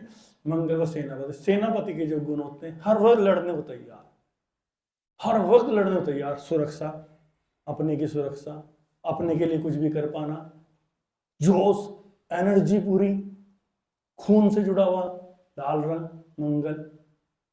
तो हमें पता लग गया मंगल है तो ये स्वभाव होना होना है, लड़ाई झगड़ा, समझ में आ रहा है ना। तो हमें ये पता लग गया मंगल है हमारे साथ, तो मंगल में स्वभाव होना ही होना है हमारा।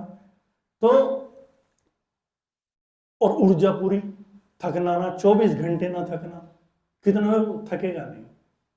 तो आपका कोई बेटा अगर मंगल का है या बेदोसा बेटा नहीं है तो आप ये नहीं कह सकते कि ये देख कितना है तू बिल्कुल काम नहीं करता, या उसे कह रहे हो कि ये तू तो चैन से नहीं बैठता, चैन से। उसके स्वभाव में आप उससे ज्यादा काम लो, उसे पूरे उसे पता ही नहीं हो, रात दिन उसे कहीं भी भगा लो, वो तैयार है, मंगल है उसे। तो वो लेकर आया है उस बात को। तो यहाँ से ज्योतिष को समझना है, यहाँ ज्योतिष को समझना है, हम अपने व्यक्तित्व को समझे। बुध इंटेलिजेंसी, लिखना, डायरी लिखना, मैनेजमेंट, समझौता कराना, किसी का भी समझौता कराना हो, बुध का व्यक्ति नेचुरल, क्यों वो संवेदनशील है, वो जानता है, दोनों के स्वभाव को जानता है, उसे तो मिलवा देना है बुध। तो अगर हमें पता है कि हम बुध हमारा है, या बुध हमारे बेटे का है, या बुध हमारे मित्र का है, बुध हमारी पत्नी का है, या बुध इसका है, स्वभाव है, तो बुध का स्वभाव है, इंटेलिजेंस उसके अंदर जबरदस्त होगी, मैनेजमेंट उसके हाथों में दे दो। किसी चीज को कैसे प्रकट करना, किसी चीज को कैसे प्रकट करना बुध वाले जानते हैं, किसी चीज को किस तरह से डेमोस्ट्रेट करना बुध वाले जानते हैं। कोई दूसरा नहीं कर पा रहा है तो उसको ये नहीं कहना ये नहीं कर पा रहा है, तो बुध वाले को दे दो हाथों में। तो तुम्हारे जीवन को ही तो समझना है। बस ये इतना बड़ा ग्रुप है हमारा, भाई ये काम किसी बुध वाले को दे दो, सारा मैनेजमेंट बिल्कुल एक्यूरेट मिलेगा तुमको, करा हुआ तो मास्टर है उसका। राजकुमार की उपाधि थी, शाही रहने की आदत है, राजकुमारों की तरह लोगों के प्रति सेवा भी करना, लेकिन वो रहना चाहता है शाही, मस्त रहना चाहता है। तो राजकुमार बोला बुध को, गुरु शिक्षा, उपदेश देना, किताबें पढ़ना, ज्ञान को इकट्ठा करना, ज्ञान को बांटना, लेकिन ईगो इसमें भी होगा, क्योंकि जहां ज्ञान होगा, जहां कोई चीज भरपूर मात्रा में होगी, वहां ईगो जन्म ले लेगा, ईगोइस्टिक ईगो होता है। तो इस स्वभाव को जान लेना है।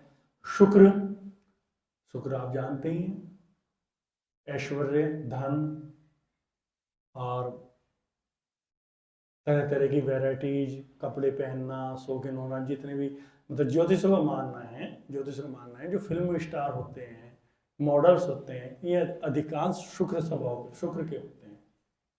शुक्र इनका वो होता है स्वामी ग्रह अधिकांश जगह, क्योंकि वो स्वाभाविक जाएगा, उसका सामने को दिखाना, सुंदर होना, उनका जो मकान होगा, मकान में कोई चीज़ सुंदर होनी चाहिए, हर चीज़ एक्यूरेट होनी चाहिए, सुंदर दिखाना शुक्र का स्वभाव।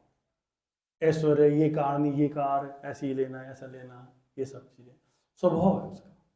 तो हमें जान ले स्वभाव, हम कह रहे नहीं ये तो ऐसा नहीं, उसके स्वभाव है, या तो वो उसकी पूर्ति करने आया है, उसकी वो किसी न किसी जन्म में अपूर्ति रहेगी, हो सकता है किसी जन्म में बहुत गरीब रह गया, उसने कहा नहीं तो अंतिम में तो बस मैं ये करूँगा, मैं पूरे जीवन को जीऊंगा, इस बार नहीं जी पाया, तो हो सकता है शुक्र में उसने शुक्र चुन लिया हो, ठीक है ना। शनि बिल्कुल निर्णायक, मजिस्ट्रेट की तरह होना, मजिस्ट्रेट की उपाधि दी ज्योतिषों ने उसको। गलत बर्दाश्त नहीं होगा, मैं नहीं, बहुत होता है भाई मैं गलत नहीं करने का, चाहे कुछ कट जाएंगे, मर जाएंगे, गलत नहीं करने बर्दाश्त। तो मैं ये नहीं कह रहा गुण है अवगुण है, ये तो ध्यानी को अपने आप देखना है, गुण ही अवगुण, स्वभाव है उसका। तो बहुत झगड़े भी मोल ले लेगा, झुकेगा नहीं, गलत ही नौकरी छोड़ देगा, लोगों का साथ छोड़ देगा, गलत नहीं बर्दाश्त करने का। सजा देगा तो बिल्कुल फांसी पे ही चढ़ा देगा, गलत नहीं बर्दाश्त करने का। तो रिजिड भी हो सकता है, धारणा ही बन गई उसकी कि भाई औरतों को तो सताया जाता है, और कोई बेचारा ऐसे ही आ गया अदालत में, सजा ही दे दी सीधी, स्वभाव है उसका, इतना भी नहीं सोचने का। तो मैं ये बता रहा इस बात इसलिए बताई, गुण अवगुण नहीं बता रहा हूँ, गुण अवगुण का तो जन्म ही केवल ध्यान से होता है, जब हम कुछ भी नहीं दूर खड़े हैं, लेकिन वो मेरे स्वभाव में है। तो कहीं पर भी निर्णायक डिसीजन लेना, सही डिसीजन लेने की बात हो तो शनि स्वभाव के को ले सकते हो, डिसीजन तो वो सही लेगा, सही होना चाहिए, पक्ष विपक्ष देखता नहीं, इसीलिए लोग शनि से डरते हैं, क्योंकि इतने गलत काम कर रखे हैं। अब शनि का जब समय आएगा वो तो पूरा काम करेगा, वो तो तुम्हारा पूरा चिट्ठा उठाएगा, तुमने आज तक करा क्या है, और तुम्हें करता चला जाएगा। तो शनि, और जिन्होंने अच्छा ही काम कर रखा उनको कहीं से कहीं पहुंचाना ही है उसने तो डिसीजंस देने हैं, तुमने ये किया तो ये, तुमने ये किया तो ये, तुमने ये किया तो ये। शनि तो जानने में क्या बुराई है। राहु छल कपट तेज चापलूस, ये नहीं कह रहे गुण या अवगुण है, जीवन में सब चीज जरूरी है। अगर एक ग्रह है और इनको छाया ग्रह बोला है, ये भी समझ लो, ये जिसके साथ होते हैं उसका रूप ले लेंगे। ये शनि के साथ होंगे तो निर्णय तो देगा, छल कपट से देगा, मतलब छल कपट का भी प्रयोग करके निर्णय दे देगा। शुक्र के साथ होंगे, राहु तो शुक्र के साथ होते हैं, जो शुक्र की वृत्तियां हैं छल कपट से कब्जा लेगा सारी, पैसा है, मकान है, महिला है, पुरुष है। गुरु के साथ हो गए तो छल कपट से ज्ञान ले लेगा और बढ़िया ऐसा बैठ जाएगा जैसे आज तक लोग बैठे हैं, लेकिन छल कपट से ले लेगा, टेक्निक से ले लेगा। गुरु है, राहु अगर बैठ गया तो राहु का मतलब है और बराबर डिस्टर्ब करेगा, दिमाग हमेशा रहेगा उसका ऐसा कि कहाँ से क्या कर ले। समझ में आ रहा है? स्वभाव समझना है कि भाई हमें पता लग गया ओ यार ये राहु, हम होशपूर्ण हो गए, राहु है तो डिस्टर्ब करेगा, पैसे आ रहे कहीं से 5,000 रुपये किसी चीज में 10 आ जाए, ये करे, अगर पता है राहु है तो फंसवा देगा। तो इस तरह से होश कोई तो साधना है ना। केतु, केतु भी शनि की तरह ही है। लोग डरते हैं केतु से, केतु भी अपने समय में आके पूरे तुमने क्या किया, लेकिन केतु मोक्ष तक, मतलब केतु का मानना है केतु के समय में अगर आपने योग स्वीकार कर दिया तो जीवन भर के लिए तुम्हें कहीं से कहीं पहुंचा देगा। निर्णय तो उसके भी होंगे लेकिन मार्ग पर ले जाएगा आपको, वैराग्य पैदा हो जाएगा जीवन से, पूरा वैराग्य, ये सब चीज छोड़ो, आप योग साधना में, ध्यान में, इनमें इन्वॉल्व हो जाओगे। और केतु में अगर तुम योग ध्यान में नहीं गए तो तुम्हें इस कदर कर देगा, रोग खत्म करने की स्थिति पर ले आएगा। अगर तुम तरह तरह के दूसरे मार्ग में, हॉस्पिटलाइज पहुंचा देना, एडमिट करा देना, सब केतु कहीं से कहीं पहुंचा देगा, कहीं से कहीं। तो ये अब अंतिम चरण चल रहा है, बस केवल समझने के लिए इतना जो समझा थोड़ा समझ में आ जाए। किसी भी कुंडली को खोल दो आप, है ना, ऑनलाइन वालों को दिख रहा है ना सब।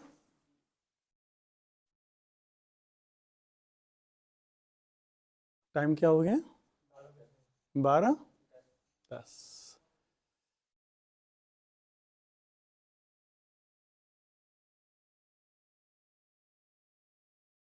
मैं मोबाइल से भेजूं क्या? ये कोई भी कुंडली खोल दो।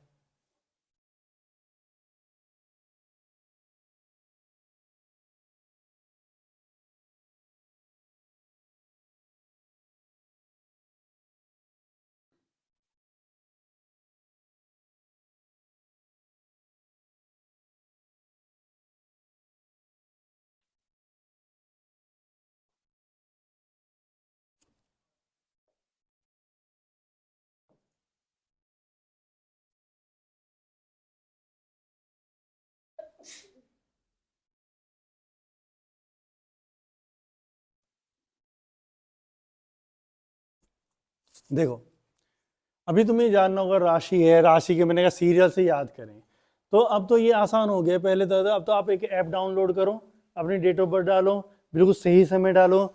ऑलरेडी सब लोगों ने सब तैयारी कर दी है, अब तो सारी चीज़ें आपका ऐसे आ जाएगा। कुंडली कोई भी डालो, ये कुंडली आ जाएगी। तो आपको ये देखना है कि पहले नंबर में कौन सा नंबर है पहले खाने में। अब पहले खाने में 6 नंबर है, तो छठी राशि है। छठी राशि कौन सी है? कन्या। कन्या राशि है, यानी कन्या राशि बनी वहां पर।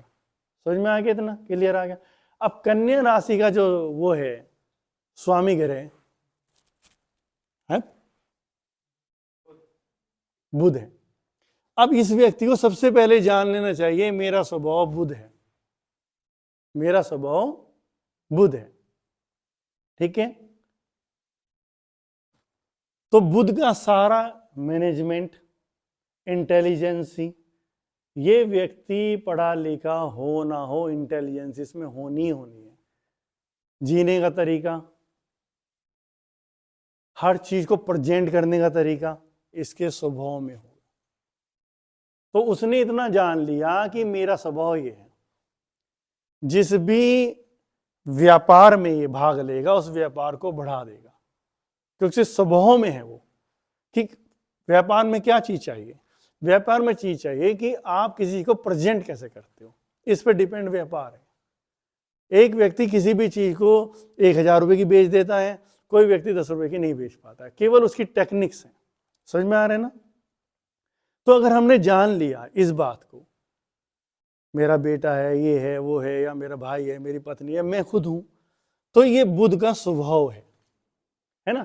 और आगे ज्योतिष में जाके भी आपको 2 राशियों का एक स्वामी ग्रह होता है। फिर हमें राशि को देखना पड़ता है कि बुध में, जैसे बुध की 2 राशियां हैं, कन्या मिथुन, तो कन्या का स्वभाव स्त्री जैसा, अब बुध जो मिथुन का स्वभाव दूसरे वाला होगा जो उसमें पिक्चर बनी हुई है।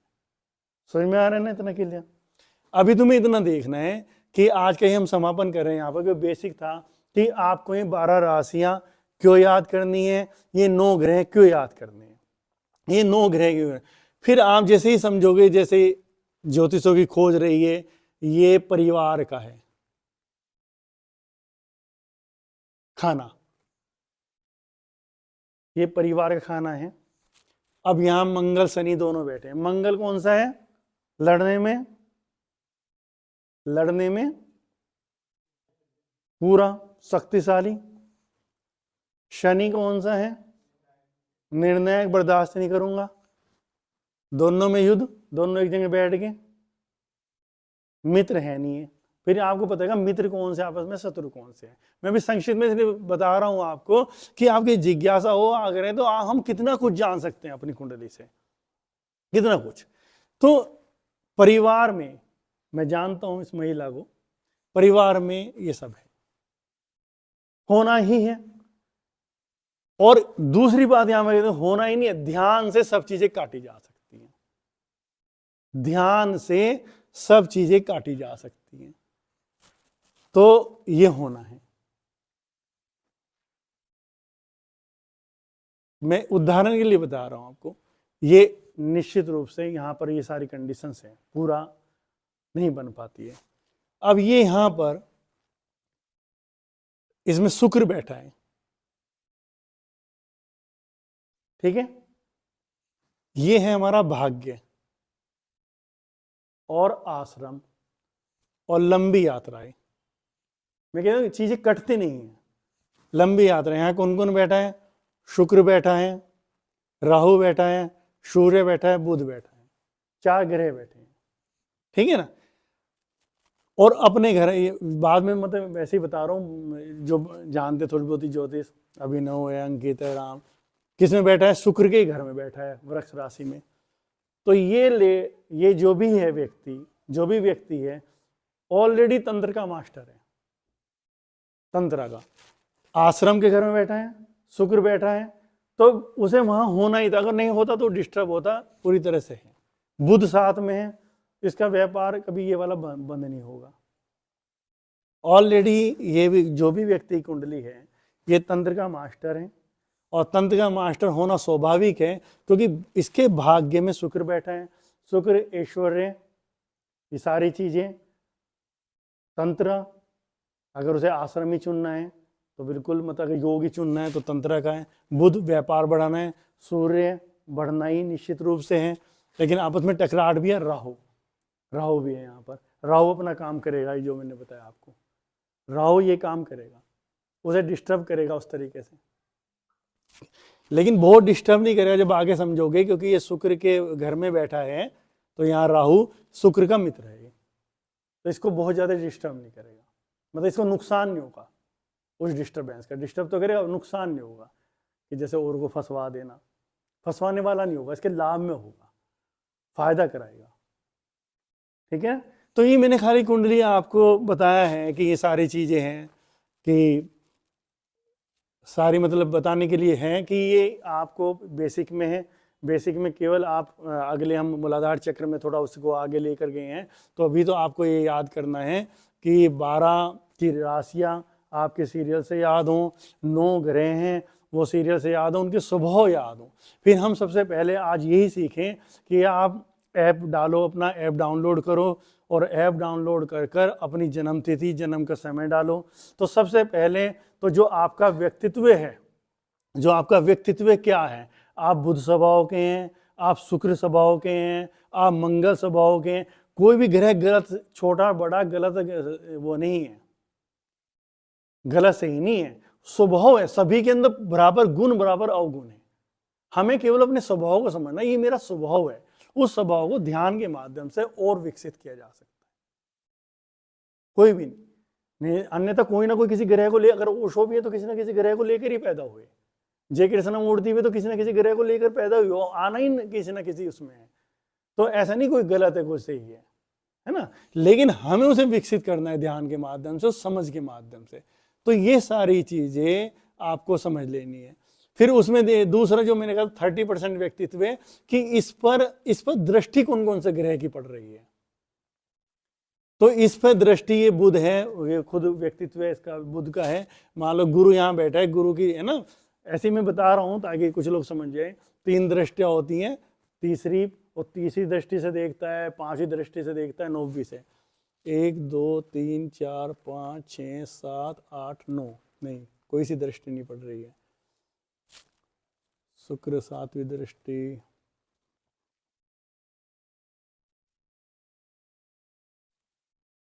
शनि 1 2 3 12वीं, तो इसमें कोई दृष्टि नहीं पड़ रही है। तो हमें देखना होता है उस पर और दृष्टि किस किस ग्रह की पड़ रही है। तो वो ग्रह कुछ मित्र हैं, अगर मित्र की दृष्टि पड़ रही है तो उसे आगे बढ़ा देगा, उसका वो शत्रु है तो उसको उसमें रोकेगा, बाधा पैदा करेगा। तो हमें पता होना चाहिए कौन सा शत्रु है। तो हमें पता है शत्रु है, अब शत्रु का समय शुरू हो गया तो हमें साइलेंट हो जाना चाहिए, अपने कामों में शांत हो जाओ, भाई इस वक्त इसका समय है। हल्की सी गलती करी एकदम पकड़ लेगा। मान लो आपके शहर में एक थाना अध्यक्ष की ड्यूटी लग गई, भाई ये वाला आया हुआ है, ये वाला एसएसपी आया हुआ है, भाई ये तो नहीं छोड़ेगा क्योंकि इससे तो मेरी बिगड़ी हुई है, तो साइलेंट हो गया आप, तब तो कुछ नहीं कहेगा ना। ये मेरा मित्र है, वो भैया इस वक्त मौका है तो अब मुझे अपने काम करने चाहिए, वो भी काम अच्छे ही करने हैं तो ये बढ़ा देगा क्योंकि तो मित्र है। तो इस तरह से जीवन को समझना है। तो ओजीमा उन सारी चीज़ों पे, ऑनलाइन वाले अगर जाना चाहे तो जा सकते हैं, मेरा चैप्टर खत्म हो गया है, बाकी बच्चों से मैं करता रहूँगा। भाई मैंने बंद आप मत करो गलोच, है ना। तो वो जो जाना चाहते हैं, तो ओजीमा केवल हर डायमेंशन में जीवन को सिखाने की कोशिश है कि जीवन को सीखो, और जैसे जैसे सीखोगे, जैसे सदगुरु ओशो ने कहा रहस्य ही रहस्य, इतने रहस्य हैं, उससे क्या होगा तुम्हारी आत्मा चेतना और तेजी से विकसित होगी। तो चलो हम आपके कहीं पर भी आगे, तो आगे जो आप चुनोगे वो बहुत जबरदस्त तरीके से चुनोगे, क्योंकि आपको पता लग गया कि कैसे कैसे हमें इस जीवन को, अभी चुनना तो हमें अनंत जन्मों को पड़ेगा, अभी अनंत जन्मों को चुनना पड़ेगा जहां पर हम लोग खड़े हैं। लेकिन हर बार हमारा तो ग्रोथ तो हो रही ना, हम कुछ लोग हैं और नीचे भी चले जाते हैं, नादान है, उन्हें पता ही नहीं है, अगर उन्हें अपने जीवन का पता, क्योंकि वो तो वृत्तियां मन जो इकट्ठी कर लिया फिर उसी में लग जाएंगे, वही अगले जन्म में खींचेंगे, वो तो एनर्जी खींच रहे हैं। तो सारे ग्रह आपको एक एनर्जी ऐसे घूमते रहते हैं, तो जैसे जैसे इनकी एनर्जी बढ़ती रहती है तुम पे, बार अब शनि की पड़ रही है, अब गुरु, तो शनि की पड़ रही तो निर्णय शक्ति आपके अंदर जन्म ले लेगी, बुध की पड़ रही है तो आपके अंदर कुछ मैं कमाऊं, कुछ पैसा कमाऊं, जब आपको तेज मंगल की पड़ी तो गुस्सा सा आ जाएगा आपको। तो ऐसे रेंज में आते रहते हैं हम लोग, केवल ध्यान ही बचता है इन सीरीज से। ध्यान ही तो ऐसे बैठा है, अब रेंज डल रही तो डल रही, हम उसमें पार्ट अदा ही नहीं कर रहे हैं, तो बचा रहता है। तो इसलिए ध्यान का इसलिए महत्व है, ज़्यादा से ध्यान में उतरो ताकि फिर और प्योर एनर्जी आपके से जुड़ने लगे और आपको ये ज्ञान हो जाए कब कौन सा समय क्या करना है। ठीक है ना। ये जीवन के सूत्र हैं, वो थोड़े थोड़े सूत्र हैं। जैसे हम लोग मान लो हम 9 का प्रयोग कर रहे हैं, तो सूत्र ही तो है, ना भी करें 10 भी कर सकते हैं एक्सरसाइज में, पर 9 है, अगर हमने जान ले फ्रीक्वेंसी है 9 की कोई, तो हम 9 का प्रयोग कर लेते हैं। ऐसी बहुत चीज़ें हमें पता है कौन सी फ्रीक्वेंसी पे करना है काम, कब कौन सी फ्रीक्वेंसी पे करना है। और ये भी नहीं कर लेना हमें रोजगार करना है तो कौन से अंक की फ्रीक्वेंसी लेनी है, और हमें पढ़ाने जाना है तो कौन से अंक की फ्रीक्वेंसी लेनी है। ये भी नहीं हमने पढ़ लिया कि 9 तो हम 9 नहीं कर रहे, 3 कर रहे, 6 कर रहे, हम किस चीज़ में भाग ले रहे हैं, तो हमें वो फ्रीक्वेंसी चाहिए, अब वो वाली एनर्जी चाहिए हमको। तो ये भी अब लोग काफ़ी 369 चल रहा है नेट पर, ऐसा नहीं है। आप तो देखो कि आप काम कौन सा चल रहे हो, और आपने मान लो आप रोजगार कर रहे हो, आप 3 की या 9 की ले रहे हैं एनर्जी, 3 की एनर्जी ले रहे हैं, तो आप रोजगार तो कर ही नहीं पाओगे, फिर वहाँ तो दूसरी एनर्जी चाहिए आपको, तो वहाँ दूसरी फ्रीक्वेंसी चाहिए ना आपको, वो तो आपको शांत बिठा देगा। आप रोजगार कर रहे हो, आप तो ज्ञान की बातें करोगे तो रोजगार कहाँ से करोगे। तो ये ज्ञान, ये जानना जरूरी है, ये नहीं जो चीज़ें नेट पे चल रही हैं, लेकिन हाँ कहाँ कौन सी फ्रीक्वेंसी आप लेके चल रहे हैं ये आपके साथ। ठीक है ना, समझ में आ गया ना। आज का ख़त्म करते हैं, थैंक यू।